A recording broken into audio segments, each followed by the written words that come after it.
Want to start using DeepSeek AI, but not sure how it works? I'm Jessica, and in this video, I'll show you all the basics of using the DeepSeek AI app. Now let's get started. When you first open DeepSeek AI, you'll be prompted to sign in with your Google account or Apple ID, or make an account with your phone number. Once you're logged in, this is what the main app interface looks like. If you've used other AI assistant apps like ChatGPT, this will look familiar to you. The app itself is fairly simple and only has a few different options. Let's go through them together. You can begin a chat with DeepSeek by typing a message in the text box at the bottom. You can ask DeepSeek pretty much anything you want an answer to. Using the icons below each reply from DeepSeek, you can copy the text from that reply to your clipboard, repeat the same prompt to get another response, or give feedback on its response by giving a thumbs up or thumbs down. If you're looking to get an answer to a more complicated or nuanced question, you can tap the DeepThink button at the bottom to enable the use of DeepSeek R1, which is an AI reasoning model. Using this will allow DeepSeek's AI to do more advanced thinking and reasoning to answer your questions.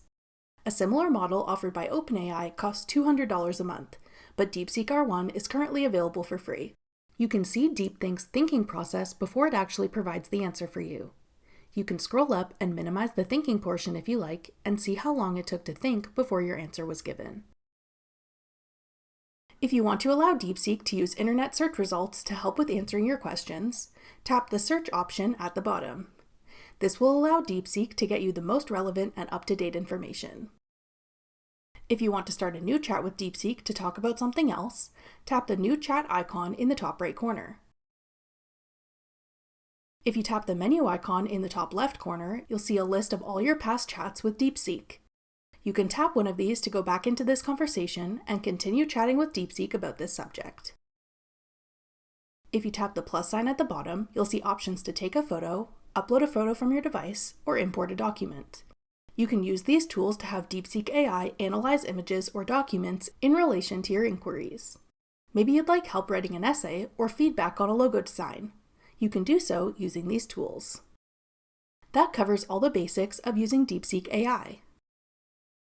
If you're interested in trying out other AI assistant apps, check out this tutorial next. Click the video on your screen now to watch. Thanks for watching. If you found this video helpful, we'd love it if you'd hit the like button below and subscribe to our channel. We put out great new tech tutorials like this one every day.